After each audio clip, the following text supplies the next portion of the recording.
قادہ مسلم شریف کے اندر بھی روایت موجود ہے اور نسائی شریف کے اندر بھی یہ روایت موجود ہے کہ حضرت قتادہ رضی اللہ عنہ اس کے راوی ہیں.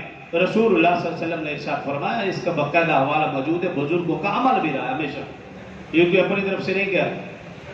حضرت قتادہ رضی اللہ عنہ راوی ہے، رسول اللہ صلی اللہ علیہ وسلم نے ارشاد فرمایا، جو شخص 10 محرم کے دن اپنے اہل و عیال پر رزق میں فراخی کرے گا، اللہ 1 سال اس کے رزق میں برکت عطا فرمائیں گے.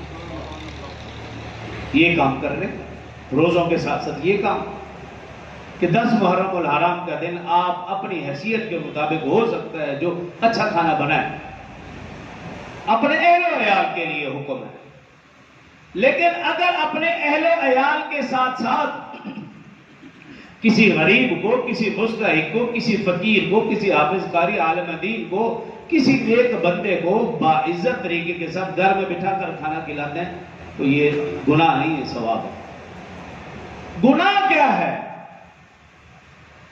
آپ نے بنایا حلوہ، آپ نے بنائی دال، حلیم بنائی اور پورے محلے میں شور شرابہ کر دیا اور لوگوں کو جانوروں کی طرح لائن میں لگا دیا، اور جس طرح جانور کو پاؤں میں تھمایا جاتا ہے اس طرح ان کے ہاتھ میں ایک نان اور تھوڑی سی حلیم رکھ کے تھما دیا، اور وہ کھانے والا بھی پھر ایسے ہی نہ ہاتھ دھوئے نہ بسم اللہ پڑھی، چلتا جا رہا ہے، کھاتا جا رہا ہے. یہ کوئی نیکی نہیں، یہ گناہ 100% گناہ ہے. ایسا کوئی بھی عمل رسول اللہ صلی اللہ علیہ وسلم، صحابہ، اہل بیت اعظام، اولیاء کرام کی زندگیوں سے ثابت نہیں ہے. بلکہ جو یہ سمجھتے ہیں کہ ہمارے دلوں میں ان عظیم ہستیوں کی شہادت کا غم ہے، ان کو تو کھانا کھانا نہیں چاہیے، ان کو تو پانی پینا نہیں چاہیے، بلکہ ان کے نام پر لوگ سبیلے لگا رہے ہیں، کھا رہے ہیں. میں نے پہلے بھی عرض کیا تھا، یہ قوم عجیب ہے، ہم عجیب لوگ ہیں. جس دن رسول اللہ صلی اللہ علیہ وسلم کی وفات ہوئی، یعنی 12 ربیع الاول رسول اللہ صلی اللہ علیہ وسلم روزہ رکھتے تھے، صحابہ روزہ رکھتے تھے، اہل بیت اعظام روزہ رکھتے تھے، اور آج یہ قوم 12 ربیع الاول کو سب سے زیادہ کھاتی ہے.